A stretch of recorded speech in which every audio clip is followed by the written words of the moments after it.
Hello everyone, I'm Count Christo and this is the top 5 changes coming with the Dharma expansion for Europa Universalis 4. Dharma is releasing tomorrow, so here are the highlights so you can decide whether or not you want to get it for yourself.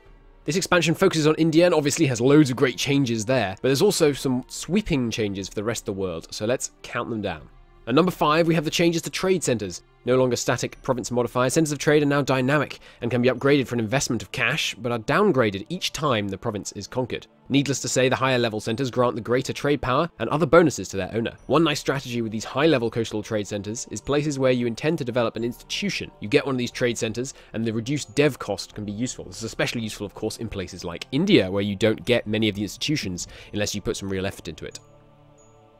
Staying on trade for number 4, trade companies have gotten some real love in Dharma. Now you can invest in buildings that increase the power not only of your trade company but also the local area. So you may want to let the Europeans get something of a foothold to boost the surrounding provinces. Don't let them get any big ideas though. If you hear the words British Raj being thrown around, you better kick them out as fast as possible. For number 3, how can I not talk about the estates changes that have taken place in the Mughals patch?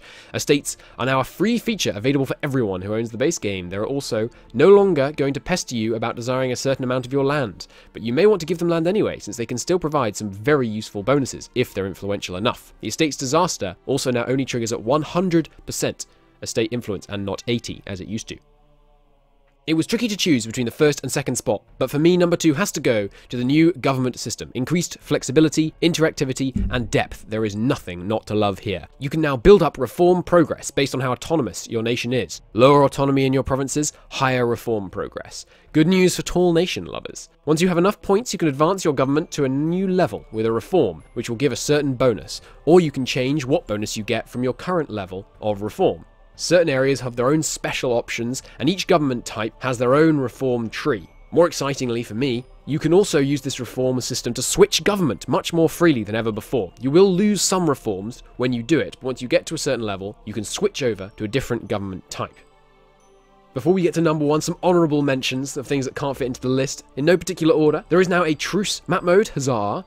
There are 20 new achievements. You can increase the settlement growth in your provinces, which equates to raising the development with colonists. And many new nations have their own mission trees. And also some of the old ones, especially Russia, has had a big look taken at it, have had reworked mission trees.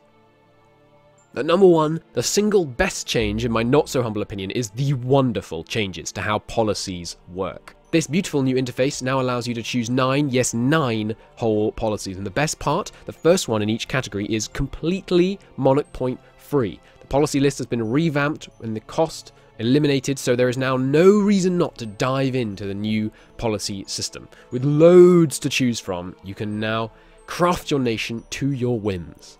Thank you for watching, and I really hope you enjoy Dharma. It's been a long time coming, and I'm so happy we can finally bring it to you all.